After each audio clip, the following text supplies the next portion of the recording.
Welcome to Dr. Costine's Commentary. This is a vlog that I've been starting to do for a while now, and my name is Dr. Lauren Costine, and I am very honored to welcome my colleague JD Fuller, LCSW, located in Los Angeles.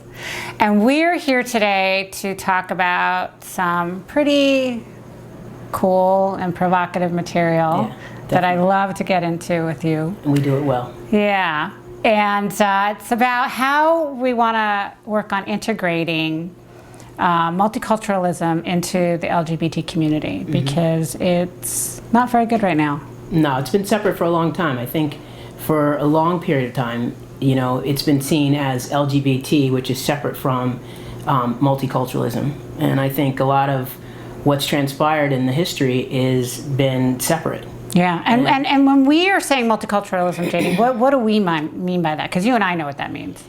I think when I think of multiculturalism, excuse me, it's the understanding of race and ethnicity as a part of a culture, is its own culture, but then how we integrate that into the LGBTQ community. Right, because they are very separate right now, almost all the time. You know, there's this concept that, where it has to remain separate in order to keep our identity strong. But there's also a place in which the integration has to happen, but we also have to be careful to respect, you know, the separate identities as well. Identity. I mean, I've been in groups with, you know, gay males in particular, who will say, you know, well, you know, it was like slavery. Yeah, that's what I do too. And immediately, I think it stops the conversation. For sure. Yeah. Because first, I'm African American, and people may assume that I'm lesbian, but first and foremost, the identity that's represented when I walk in the door is my racial identity. Right. So why is that? That's something I've had to face, right? Yeah. It's obvious. Because it's more obvious. Absolutely. Yeah. Absolutely. And we still live in a racist society. Yeah. Make no bones about it. Right. That's a really important component, I think, about what we're talking about today, because there's a lot of this talk that we don't live in that kind of a world anymore. There's people that like to pretend that we don't. Agreed. Well, we have a black president, and I've actually had people say to me, well, racism's gone because we have a black president. Right, like that magically was the magic bullet kind of thing. Yeah, absolutely not. Absolutely not. And unfortunately, because, you know, Paulo Freire said it best when he said that, you know, it's kind of like, and I'll do it no justice, but basically it's kind of like, you know, what happens when you're in an oppressive society and you have a lot of different minorities, for lack of a better word, you have these crumbs that are thrown out, and what happens is everybody goes after those crumbs, thinking if they get more crumbs, they're stronger, and they become a part of the larger dominant culture, and that's not true. Right. You know? No, and this crumb mentality goes back thousands and thousands of years. Absolutely. You know, starting back with the patriarchy and heteronormativity, treating women that way. Absolutely. Giving women no ability to fend for themselves, being reliant on men. Right. From that heterosexist perspective. Right. And then those crumbs started there. Right. And then bringing the African Americans over into the Western civilization. Never feeling, and that wasn't an immigration, by the way. No, that was not immigration. Is that a concept that people actually think? Yeah. Yeah, and I think it's imperative to understand that that was not immigration, and so therefore we've never, you know, sort of found our own in the same way that an immigrant population would. It's a different. Well, it wasn't a choice. Like immigration today is usually people want to come in. Right. And there's a plan. There's a plan. Right. A dream, if you will, and there's none of that. And so that in of itself makes it a different process to understand. But yeah, that crumb mentality, absolutely. So if you've never been a part of the crumb process, when you finally get introduced to it, you know, this like fighting for rights and what it means, it gets very intense, you know, crazy making. You don't know your place in it. And so then you add in, you know, your sexual identity. Right. You know. So say you're raised like you were African American, you know that on some level the racism that you're experiencing while you were growing up, and then when you came out as a lesbian, that added a different kind of oppression that you started experiencing, another layer. Absolutely. What was that like, and how are you working with that now in your Well, work? the thing that was interesting for me when I first came out was, even prior to coming out, the racial dialogue that happens in households in my age group of coming out, of growing up, was certain messages you were aware of. Never trust a man. It's always going to be out to get you. And you can never think that you have what we now call privilege. But there was different language, what we now call privilege. So that's a very oppressive mentality, unempowering. Inside your community, Inside you're your like, community. you're not going to get that privilege. You're Just not gonna face get it. that right now. Know your place. Stay in your lane. Know your place. Stay in your lane. And we know where that comes from, right? Yeah, absolutely. Where does that come from? Well, there's a history of slavery and racism that was depicted even in terms of the inside slaves versus the outside slaves. There's a mentality of us against them, but the reality is it translated into us against each other. So it's a divide and conquer mentality that's a part of any oppressive structure.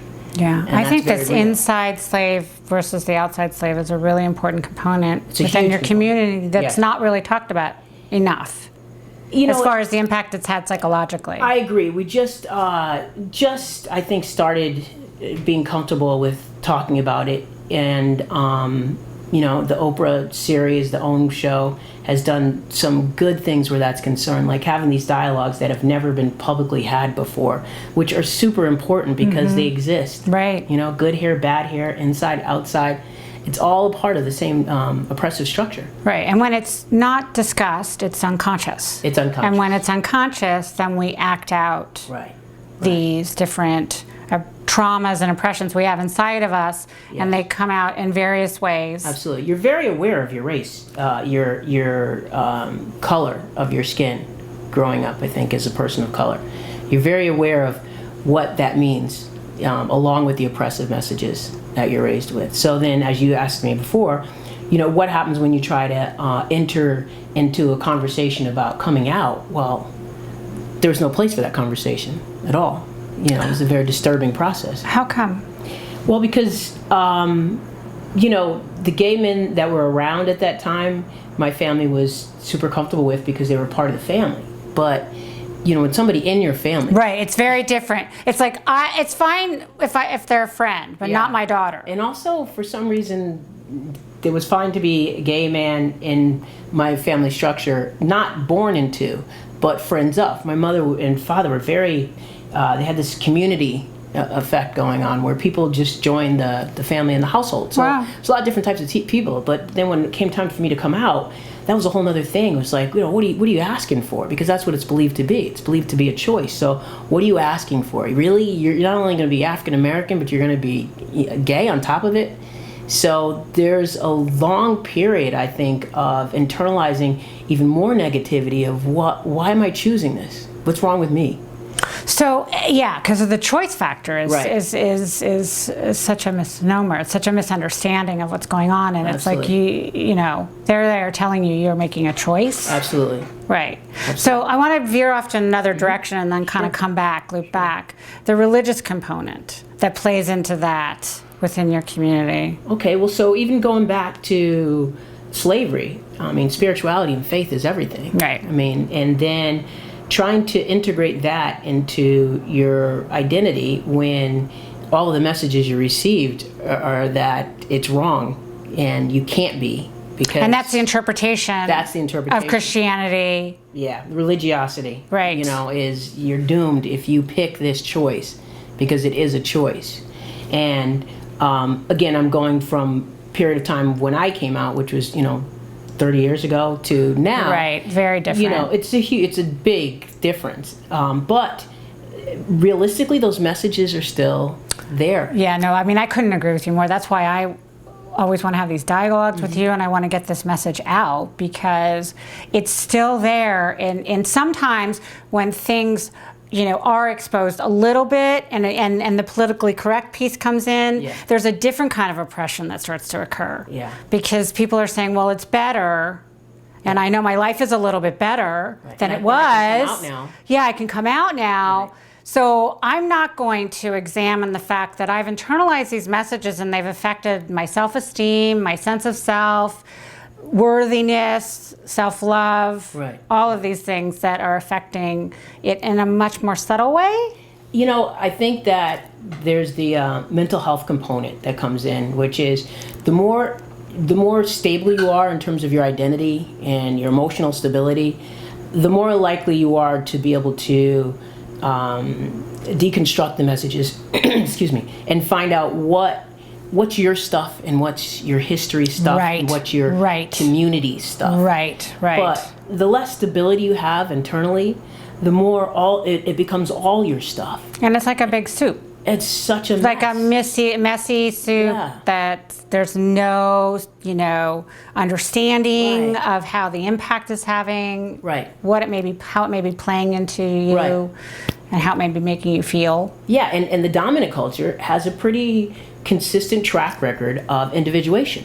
Whereas communities of color don't. Right. That's another really important component, is that the cultural component there is of a collective nature. Absolutely. Right? What do we mean by that?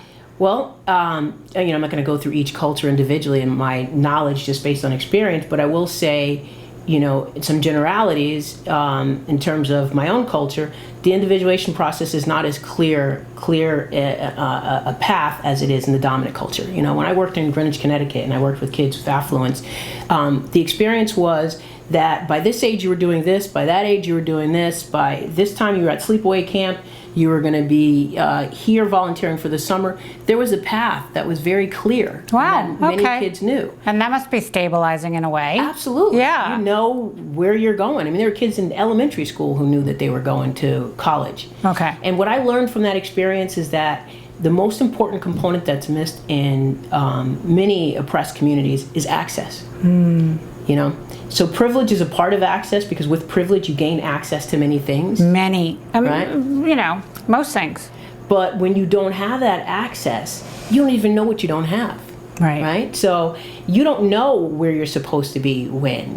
There is no plan. There's no plan. There's no setup. My message the message I received from my parents was, at that time I worked for the Department of Mental Retardation. Stay with them, get vested. Right. You're going to retire from there. And it just never fit for me. But so I'm hearing, don't take risks. Don't take risks. Risks are dangerous because you could end up without a safety net. Poverty, where we came from. Yeah. So it makes sense where it's coming from. It's real. It's a very real place of fear. And see, that's the important thing. Once you tap into the reality of how powerful that fear is, then you have some little light on the shame factor. Yeah. What I call the shame factor, which is something that happens in a child. The way I like to do it, like it's when I work with people, I kind of try to make it tangible so they can feel it or see it or know it. And that is that everybody's born with a certain amount of shame, right? And it's kind of like as a kid how you learn how to have you learn how to develop empathy,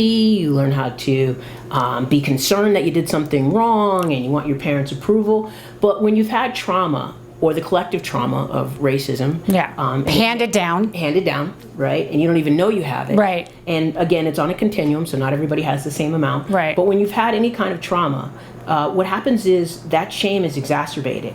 And it becomes, develops a life inside of your body that starts to dictate how you're going to make choices. And then that shame colludes with fear. And shame and fear, that's a powerful combination, because that's going to inhibit anything positive in your life.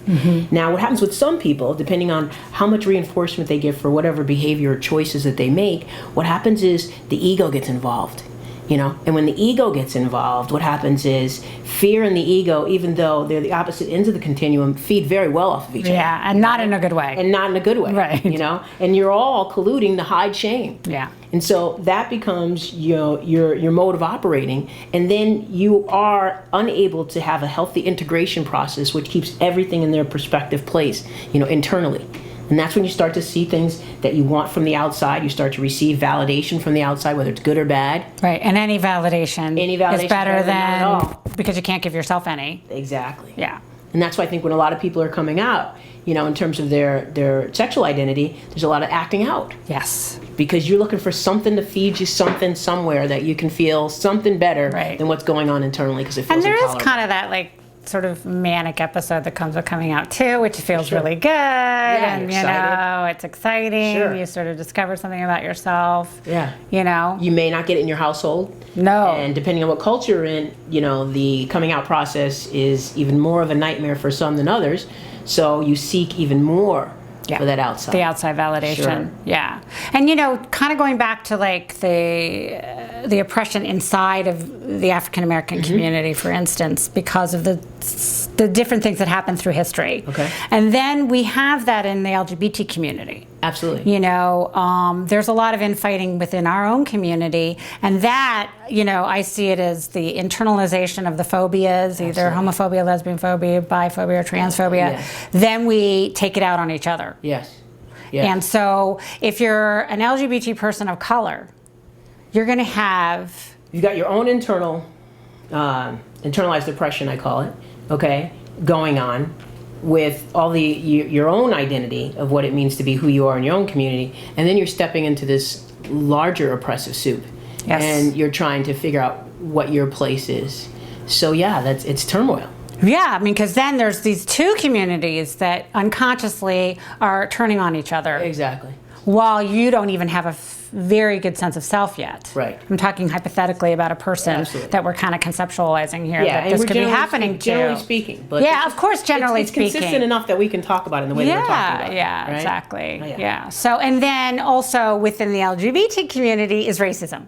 Yeah, absolutely. Okay, so then we throw that into the mix. And the denial of that racism really drives me crazy. Does it? Because I feel like we should know better. I mean, people often say, that, especially when, the marriage conversation was... The Prop 8 piece. Right, was happening, and this was like dialogues were everywhere. They kept equating it to race. And I have to say, it drove me crazy. I don't blame you. It was really difficult because, it's not the same as race. And if we're ever going to get anywhere in terms of integrating the importance of multiculturalism into this larger soup, then we have to understand and respect the struggle each of us had. I cannot go to one community and say, well, my struggle was just like yours. I would never go to my Jewish friends and say, well, slavery was just like the Holocaust. Right. I mean, that sounds crazy. I don't know that. Yeah. So the comparison is an issue. It's not okay. It's not an okay comparison. Yeah.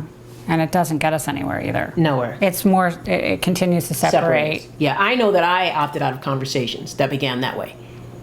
And missed opportunities for education because it was like, you've already alienated me. Yeah, but don't you think also at that point no one was listening? Absolutely. Yeah, so Absolutely. I think you have to wait till sort of well, that's all why of it's the... a good time for this. Yeah, begin having these conversations. And ultimately when they looked at Prop 8, where they found the divide was? Where? In California? Where? East and West. So the west side is progressive and more open, and the east side of California is more sense. closed and voted for That makes Prop 8. sense. Well, and look, I can get into many areas of this, but I won't go too deeply in it. I'll just say, there was a reason that the religious community was targeted to support those that were against Prop 8. I mean, that was the tool of the oppressor if I ever saw it in action. Because that's an audience who has not given up a lot of the beliefs on homosexuality. Yes. And so then it began to look, right? Yeah, and then it began to look like, African American communities against gay marriage. Well, they didn't look at the religious aspect, the history of it, to understand why the religion has become Absolutely. so important and how it's saved. It's Right. been a savior on multiple levels. And if it's worked for this many years, why would you change it? Why would you say that this is okay now when it's not? Yeah. Yeah, I think it's disturbing. I think it's sad, but I do think it's timely to begin to have these conversations and understand where it came from so we can start to deconstruct it. Okay, so kind of to start wrapping it up, I think we can go. We should end on some hope. So let's think about the hope that we can all have at this point around this. Well, I feel it. As soon as we can start having these honest conversations about it, that's where the hope lies. And you have to have faith. I mean, that's one of the things that was always taught to me in my childhood, and I bring into my practice and bring into wherever I work, is that you have to believe that it's going to change in order for it to change. And I think by beginning to have these conversations, that's how, just you and I sitting here and dialoguing, you making this happen, is showing that there's an effort out there to bring this stuff to light so that we can start to deconstruct it and show it's not as scary as you think it is. Right. It's Right? not as scary. Like when you and I talk about it, it's not scary. No. It's actually so helpful for me, and it's been, and it's such a relief to talk about it. Yeah, I feel like, you've become an ally. And Yeah. I feel like, as in any great struggle of change, we rely heavily on allies. And so I think in the LGBTQ community, that's the same thing we have to do, to start setting each other up as allies. Yeah, I agree. Yeah, that's great. That's a nice way of putting it. All right, JD, thank you so much. Thank you. It's always a pleasure. Yeah, always. Thank you.